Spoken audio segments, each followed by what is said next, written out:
Bueno, Guillermo, antes que nada agradecerle por atendernos y preguntarle primero cómo vive usted esta situación tan rara, ¿no? En medio de una pandemia. Mire, la situación es, como usted la señala, absolutamente singular. Es la primera vez en nuestra vida que estamos atravesando una pandemia y cuyo paliativo es el distanciamiento social. Y esto implica haber retirado la fuerza de trabajo del mercado, sobre 18 millones que estaban trabajando en febrero, considerando que el total de los que quieren trabajar y estaban trabajando y no estaban trabajando son 21 millones, de los cuales 3 no estaban trabajando, o sea que quedaban 18 trabajando, dejaron en el mercado 4 millones y medio. Esa fue la primera decisión que tomó el presidente. El impacto del distanciamiento social implicó que sobre 18 millones de personas que en febrero del 2020 estaban trabajando, quedaron trabajando 4 millones y medio, que número más, número menos lo que está hoy. Bueno, eso generó un derrumbe de la situación económica, que es la que estamos padeciendo en este momento. Bueno, eso aceleró el cambio de ciclo, el ciclo especulativo rentístico se terminó, y ahora viene un ciclo de producción y trabajo. Hablando de producción y de trabajo, en ese plano la Argentina tal vez tenga una ventaja respecto de otros países que por ahí dedican más al servicio o con el turismo interno incluso en la Argentina. Mire, siempre que la Argentina tuvo un modelo de producción y trabajo le fue bien. Ahora le va a ir bien. La pregunta es si es para todos los argentinos o para una mayoría de los argentinos, pero no para todos. Y eso es lo que está en discusión ahora. Uh-huh. Obviamente el presidente también está debatiendo eso. Uh-huh. Sentó a su derecha al presidente de la Sociedad Rural, un hecho muy extraño. Muy extraño. Usted piense que en la década ganada ni siquiera iban a los actos de la rural en la exposición que se inaugura en mitad de año. Y ahora el presidente sentó a su derecha el 8 de julio al presidente de la rural, un hecho extrañísimo, muy extraño. Pero bueno, el presidente está debatiendo si es el que va a conducir el ciclo de producción y trabajo, o bueno, también está Massa esperando y deseando también, entiendo yo, ser él, y por eso esas reuniones que arma. Y del otro lado está el peronismo, tratando de hacer un modelo económico que contenga a todos los argentinos. Al 100% de los argentinos, no al 75% de los argentinos. Hace poquito, Moreno, usted dijo que a este gobierno le faltaba peronismo, y le consulto, ¿no? ¿Quién gobierna? Porque usted mencionó recién a Massa, habló de Alberto, pero también está Cristina. No, gobierna Alberto. Yo nunca dije, Massa está esperando. Claro. Que no es lo mismo que gobernar. No, gobierna Alberto. El Poder Ejecutivo es unipersonal.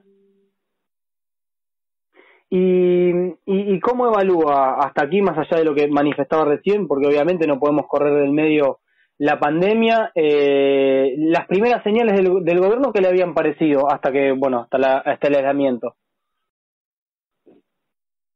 Y la primera señal del gobierno fue cuando viajó a Europa y dijo que tenía un plan económico, pero que era secreto. Eso parece un sketch del Superagente 86. No sé, la verdad que si algo no puede ser secreto es la economía.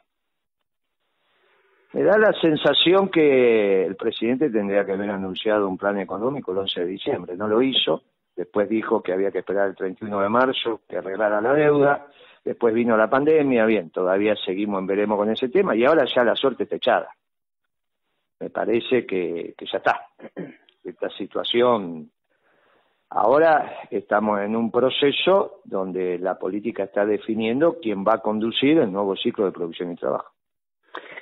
En la Argentina hay un hecho que siempre a uno le llama la atención, que tiene que ver con la pobreza y con la inflación. Y a mí me llama mucho la atención el último punto, ¿no? Porque independientemente de las políticas que hayan, hay inflación, incluso ahora la hay. ¿Por qué se da este fenómeno en nuestro país de la inflación siempre? Bueno, es un tema ciertamente complejo, multicausal, donde hay una estructura organizacional y política que tiene que ver con el movimiento obrero organizado que discute el ingreso. No es casualidad que si yo te pregunto a vos quién es el secretario general de la CGT de Brasil, vos no me lo puedas decir, a pesar de que estuvo 12 años gobernando el PT. Bueno, porque no hay una estructura organizacional y política que discuta el ingreso en Brasil. Acá la hizo Perón. Fue el movimiento obrero organizado. Y a su vez, temas estructurales que tienen que ver fundamentalmente con el precio de la comida, que se expresa con una renta para 1000 familias, que es la vieja oligarquía, que necesita la comida al alza. La oligarquía gana plata cuando la comida está cara. Entonces, por un lado tenés la oligarquía que quiere la comida cara. Cuando gobernó un oligarca, lo primero que hizo fue aumentar la comida. Esto es Macri. Está bien, duplicó el precio de la comida, ni bien a los 15 días de haber asumido. Después las consecuencias de eso las fuiste viendo a lo largo de su gobierno. Por eso la pauperización de nuestra sociedad, pero incluso de los sectores medios. ¿Está bien? Porque llegó un momento en que comprabas la comida y no te sobraba una moneda. Y del otro lado, una estructura organizacional que tensa, no puede discutir el precio de la comida, pero sí la distribución del ingreso en términos de la puja distributiva. Y esa tensión está irresuelta y hay que resolverla. Por eso, cuando Alberto te sienta al presidente de la Rural a su derecha, es toda una definición, no es un tema menor. ¡Ay, qué divertida la foto! ¡Ay, venimos a hablar de la grieta, qué bueno que somos! Son todas tonterías esas, ¿está bien? Vos decime dónde pones el precio de la comida y yo te digo dónde sigue esto. Le dolió esa imagen como peronista, ¿eh? Pero, querido, es lo que te estoy diciendo, no es un problema. Vos decime dónde poner, en un gobierno peronista, la comida tiene que estar al alza o a la baja. No, a la baja, claramente. Y si vos estás al presidente de la sociedad rural a tu derecha, ¿cuál es la señal que das? Que van a acordar. Y entonces la comida, ¿dónde va a estar? Al alza. Y bueno, entonces, viste que no hace falta hacer ningún máster en Harvard. La cosa es muy sencilla, sí. Moreno, y respecto de la situación ahora hay que ver sí. si acuerda Alberto, no lo ves por sentado. Porque para acordar a Alberto tiene que dar una prueba de amor. Y la prueba de amor acá es Cristina. ¿Correrla? Cristina, ¿Correr a Cristina? Y bueno, por eso Cristina reaccionó el domingo, ¿no? Bueno, esto es obvio ahora. Cristina tiene que tomar sus decisiones. Del otro lado, un modelo que incorpore a todos los argentinos, ponerlo en cabeza de algún gobernador peronista. Y en el medio, Cristina, a ver para dónde vuelca el cielo. En una punta, en un córner, lo tenés a Massa, y en el otro córner tendrás algún gobernador de los mayores. Y Cristina, que va a tener que tomar una decisión. Y Alberto, que está ahí. Ya a esta altura del partido, la suerte está echada. Moreno, respecto de Vicentín, porque bueno, fue un momento importante, álgido, sobre todo por la discusión, hubo movilizaciones, ¿usted lo hubiera encarado de otra manera? ¿No era pertinente? ¿No era el momento? ¿No era la forma? Bueno, se metieron en camisa de 11 varas. Ya ayer el presidente hizo una declaración que me parece que quedó claro, ¿no? No, hubo una sumatoria de desconocimiento en ese tema muy grande. Pero bueno, ya está, es un tema que tienen que dejar en manos del juez y es un tema desgraciado del presidente que no tomó envergadura de lo que estaba haciendo. No la expropiación, él si quiere expropiar, ayer todavía dijo cosas más tremendas, digo, bueno, si yo fuera a expropiar, voy a expropiar una cerealera exitosa, no voy a expropiar una que está en quiebra, ¿no? Una cosa tremenda. Vos imaginate Don Cargill cuando escuche esa declaración. En Estados Unidos. Le llega y dice, ¿qué dijo el presidente argentino? Que él hubiese expropiado Cargill. No, una serial de éxito. Y se queda rascando la cabeza Don Carpín, que existe, ¿eh? Ojo, Claro. Don Carpín existe. No es que no existe, ¿eh? Es una familia. El tipo le llega el recorte del diario y dice, no entiendo lo que dice este hombre. Sí, bueno, se asusta cuando lo ve. Por eso es preferible que Alberto se olvide de este tema y deje porque en realidad cada vez se entierra más con estas declaraciones. Pero bueno, ya está. No, casi que es una anécdota, marca una situación, pero bueno, ya está. Déjenlo ahí en manos del juez y se acabó la historia. Uno ve en esa imagen que pareciera un gesto, la que mencionaba hace un rato, pero le pregunto sobre la política en general. ¿Hacen falta más gestos por parte de la política? Sobre todo en esta situación, se habló del impuesto a las grandes riquezas, no prosperó, o por lo menos no parece haber un avance. ¿Sabés qué pasa? Esto ya está terminado. Capaz que no sé claro, pero bueno, no sé qué palabra utilizar. Ya está, no tiene curso. Esto ya está. Este ciclo se terminó. Este ciclo está terminado. Entonces, todo lo que podamos hablar alrededor de un ciclo terminado, y vete, que está terminado. ¿Está bien? Yo entiendo que se te complica qué preguntas haces cuando alguien te dice, mira, esto está terminado. Claro. No, me imagino entonces que debe imponerse esa redistribución rápidamente. No veo el cómo, digamos. Bueno, esto es lo que está discutiendo la política. El tren descarriló. Ahora lo tenés que volver a poner sobre los rieles. Bueno, eso es lo que está discutiendo la política.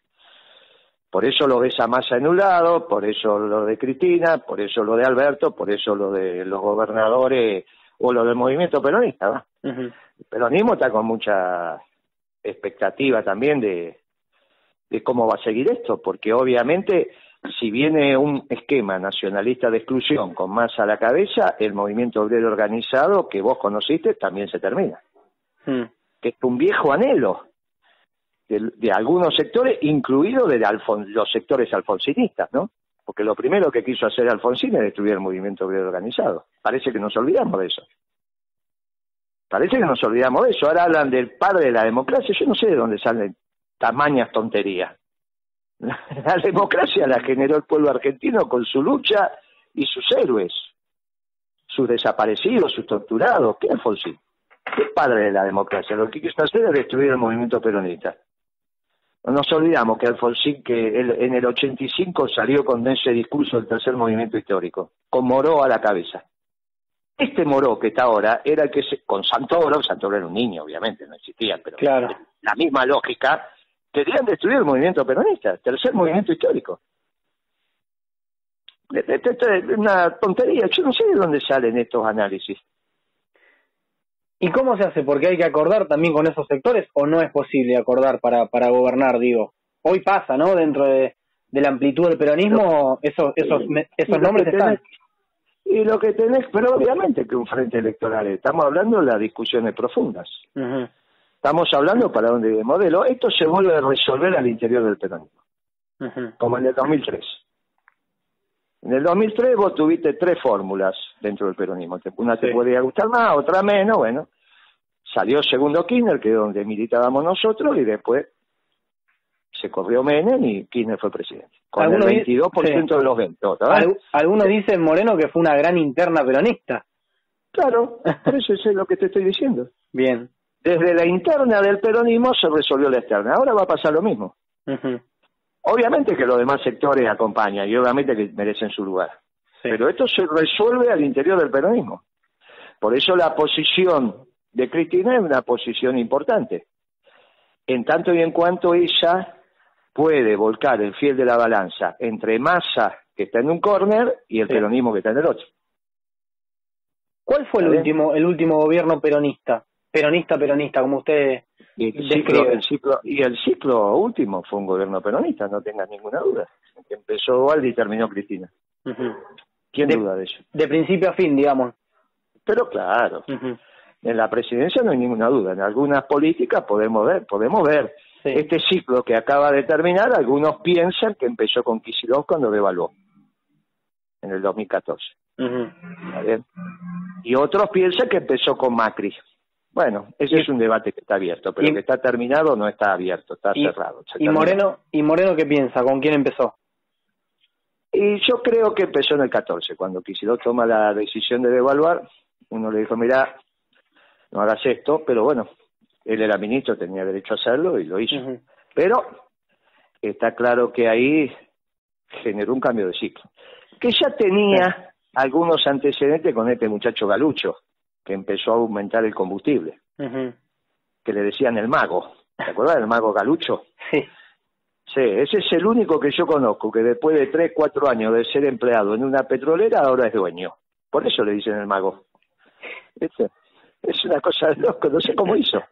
Claro, yo no conocí ninguno, mirá que tengo 40 años de mercado, que después de 4 años de ser empleado pase a ser patrón. Pero encima, mirá cómo será de difícil que Aranguren fue como 20 años presidente de Shell y cuando se fue siguió siendo, no es dueño de Shell, Claro. Ni se puso una petrolera ni nada, Era un empleado jerarquizado, pero nada más. Ahora, Galucho vino como empleado, era un muchacho que trabajaba en una petrolera en Inglaterra. Vino acá, presidió YPF, la gerenció y ahora es dueño de una petrolera. Por eso le dicen el mago. Tiene que explicar cómo lo hizo. Claro, un día va a tener para televisión para explicarle a los jóvenes, la vida exitosa de empleado a petrolero. Por eso ese sí fue un mago, ese sí. Claro. Este es un versero de aquello, ¿no? Sí, mira que en el peronismo hemos tenido de todo. Pero versero como ese, versero como Galucho, versero como ese, no hay. Increíble. No, olvidate. Recién entra al baile, y por más que Vudú sea el que tenga más pinta, ese lo dejas hablar 10 minutos y ya está. Sí. No, escúchame, ¿vos conocés a alguien que en 4 años pase de empleado a ser dueño de una petrolera? No. Es una cosa increíble. No conozco. Bueno, por eso lo dicen el mago. Usted habló recién de un ciclo terminado, ¿no? Pero también habló del gobierno de Duhalde hasta que terminó el de Cristina, y habló del último gobierno peronista con todo lo que implica respecto de los valores que usted mencionaba recién. ¿Por qué cree que no hubo continuidad de ese gobierno o de ese modelo si fue tan exitoso, o por lo menos lo intentó? Se había completado para allá, para el 12. Es buena tu pregunta. El modelo se había completado y había que haber hecho un giro hacia un modelo nacional y popular, pero con orientación a la producción. Se había completado. Los modelos se pueden completar o agotar. Ese se había completado. El vaso se había llenado. En este caso, y había que hacer crecer el vaso, con lo cual lo que tenías que hacer era orientar el esquema de la producción. Se discutió en el gobierno, discutió, Cristina tomó otra decisión, pero se discutió, no es que no se discutió. No es que no éramos conscientes de lo que estábamos atravesando. Incluido Cristina, Y bueno, terminó, pero terminó ese ciclo, decía agotado o completado. Se completó ese ciclo. Ahora, un ciclo que parecía agotado termina siendo el que gobernó en la era de Macri. No, ahí es el nuevo ciclo. Pero teníamos antecedentes, digamos, de no ir muy bien con algunas políticas similares. Sí, bueno, hay que preguntar a Kicillof por qué devaluó, si sabe que no era la solución. ¿Por qué arregló con el Club de París? ¿Por qué arregló lo de Repsol de esa manera, que son entre capital e intereses, son como 8.000 millones de dólares?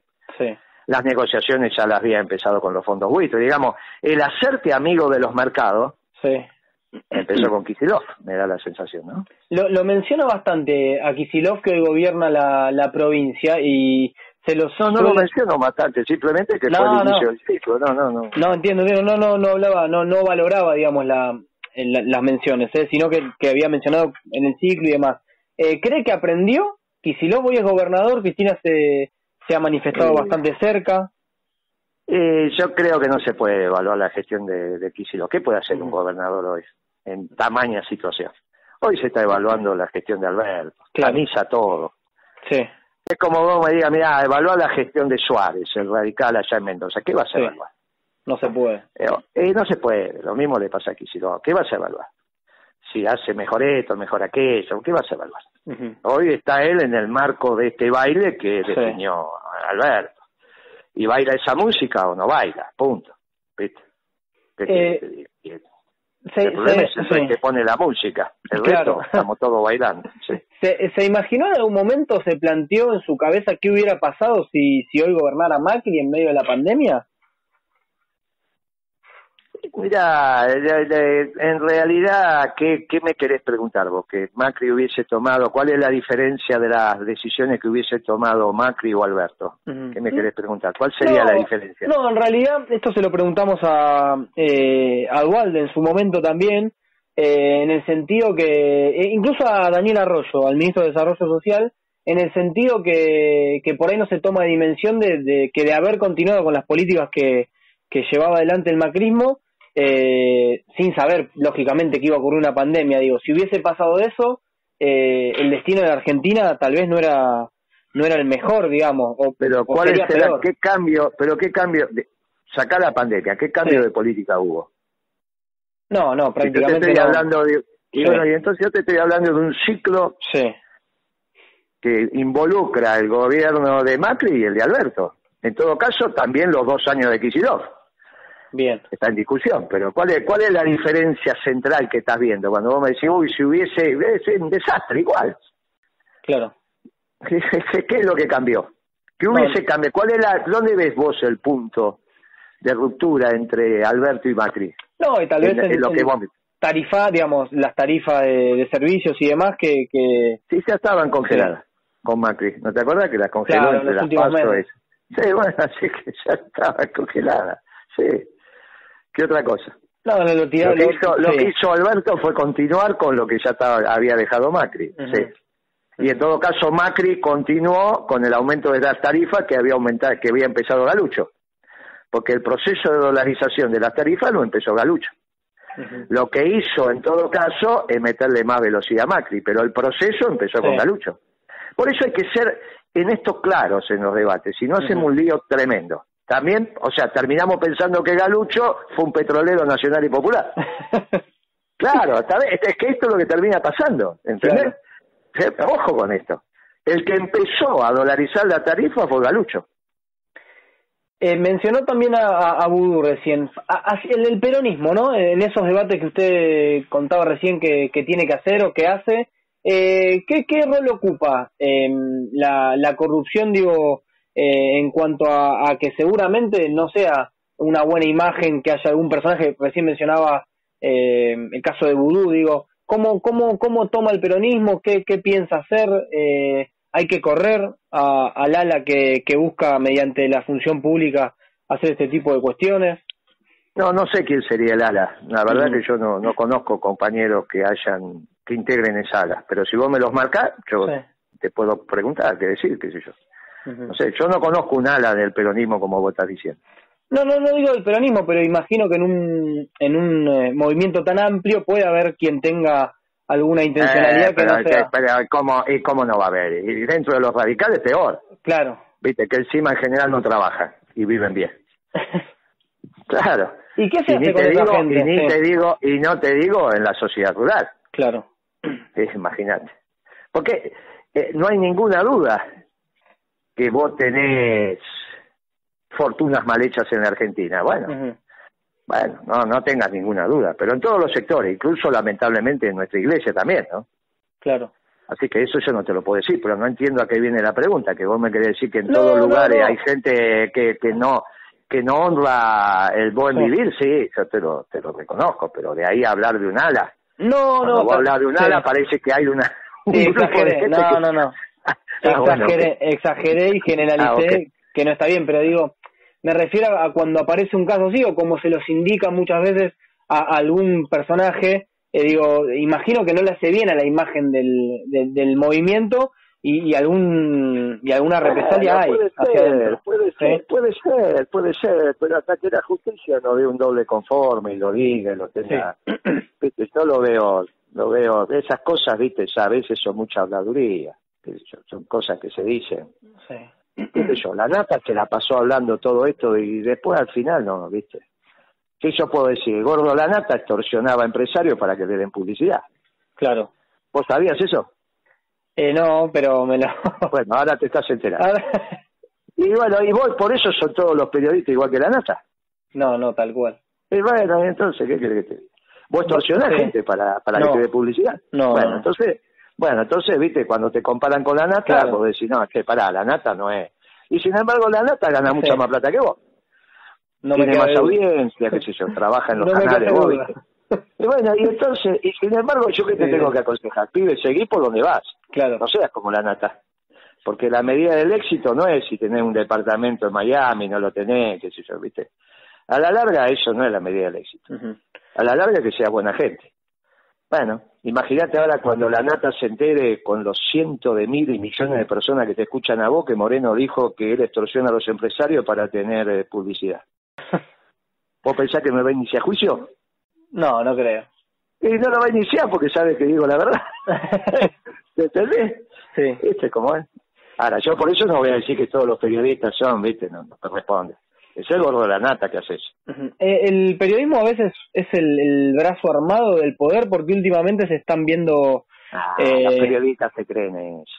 No se den tanta importancia. No lo digo por la importancia del periodismo, sino porque siento que a veces es utilizado, digamos, en operaciones y bueno, demás. Porque esta hace parte, es una de las estructuras de la Argentina y manejar un país es muy complejo.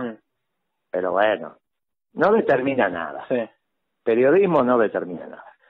¿Vale periodismo todo? es periodismo. Vale todo en la política, porque en las redes sociales recién usted mencionaba que se dicen un montón de cosas que no son ciertas, pero no, vale todo, no. Vale todo. Hay algunos muchachos que lo usan, yo no lo uso. Claro. Yo cuando te digo, mira, el gordo de la nata es un extorsionador, te lo digo. Para conseguir publicidad te lo digo. ¿Está bien? No lo digo anónima, me digo, no, yo digo eso. Claro. Bueno. Y el mercado lo sabe.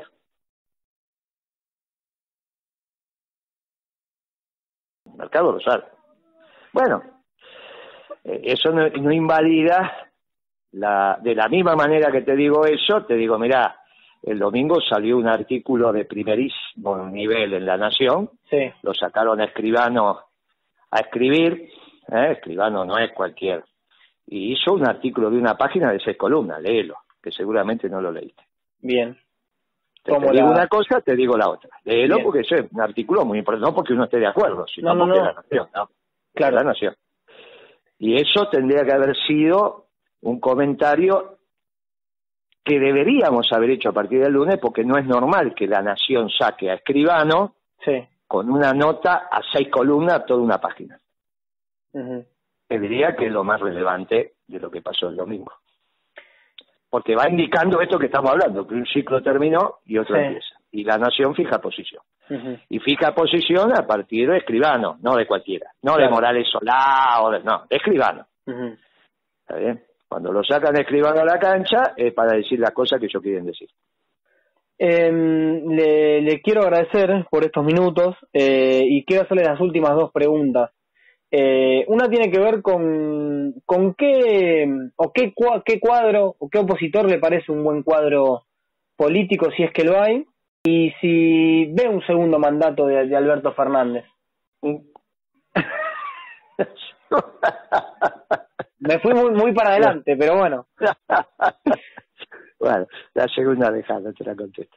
De la primera, vos sabés que creo que no les quedan tanto, pero el mejor cuadro que ellos tienen no es un cuadro en términos, es un gran cuadro político, pero no es un tipo que discuta elecciones, que es el Coti Nosiglia. ¿Está bien? Me parece que ahí tenés un tipo que comprende, y en su equipo, que comprende lo que pasa en la Argentina y en el mundo. Pero bueno, no es un hombre de elección, digamos, pero vos me preguntaste cuadro político. Hace poquito el macrismo para las elecciones se llevó a Pichetto. ¿Usted, Moreno, se llevaría a alguien, tendría algún refuerzo de quien hoy es la oposición para gobernar? No, pero Pichetto es un cuadro del peronismo, no que se llevó, un cuadro del peronismo. O sea, sigue manteniendo Pero no hay ninguna duda que ¿cómo? Y cuando Massa en el 2013 ganó las elecciones, ¿qué pasa? ¿Ahora dónde está?